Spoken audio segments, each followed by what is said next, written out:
आता जो आपण आपल्या प्रकरणाकडे, त्याचं नाव आहे अपूर्णांक म्हणजेच व्यवहारी अपूर्णांक, म्हणजे साधारण 43 मिनिटाचं लेक्चर हे फक्त आपण ह्या प्रकरणाचा बेस शिकण्यात घालवलेला आहे, लक्षात घ्या. चला पहा, लक्षात. इथं परिमेय संख्यांची संकल्पना संपली. म्हणजे हे तर क्लिअर आहे ना, परिमेय संख्यांचाच भाग आहे व्यवहारी अपूर्णांक म्हणून. हे क्लिअर आहे की नाही?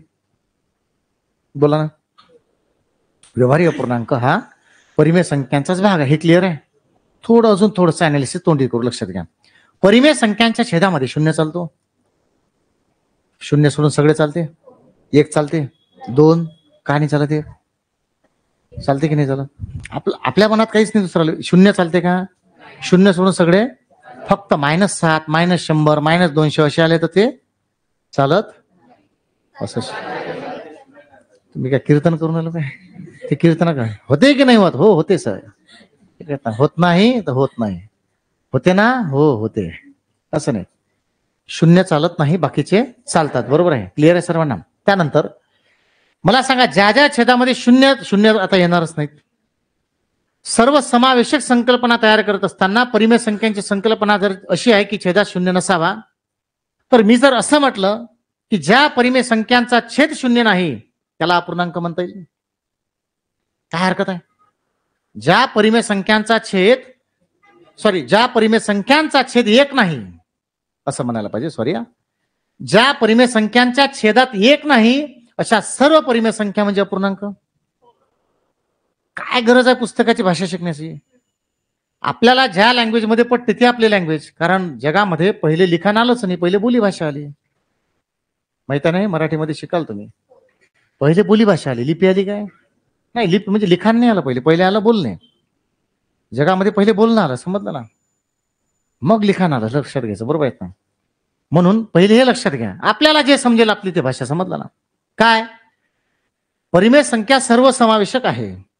अरे जर मी परिमेय संख्या हा शब्द जर उल्लेख करतोय त्याचा, अर्थात छेद गायब झाला ना ऑलरेडी. कळलं की नाही कळलं? म्हणून ज्या परिमेय संख्यांचा असं जेव्हा मी म्हणतो आहे तर शून्याचा विषय राहिला का? नाही.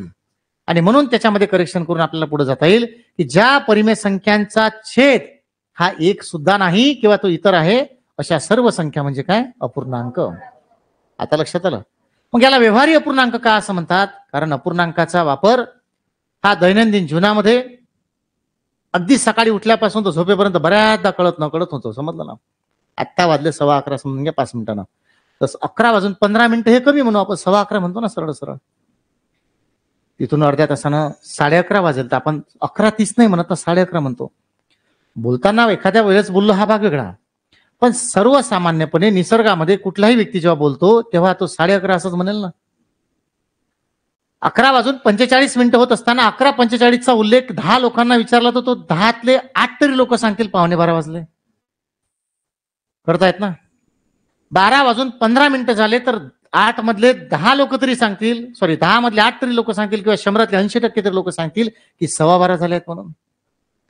12:30 झाले तर 12 वाजून 30 मिनिटं झाले असं कमी उल्लेख करेल एखादा व्यक्ती करेल, पण जनरली कोण सांगेल? काय सांगेल? 12:30.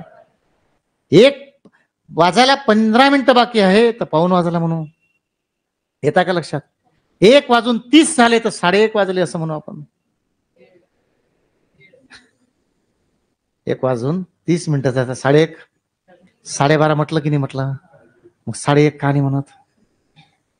2:30 म्हणजे म्हणत नाही, पण बाकीच्याला लागू होते ते, त्याला होते का? नाही. पण व्यवहारिक दृष्टिकोनातून म्हणतो ना.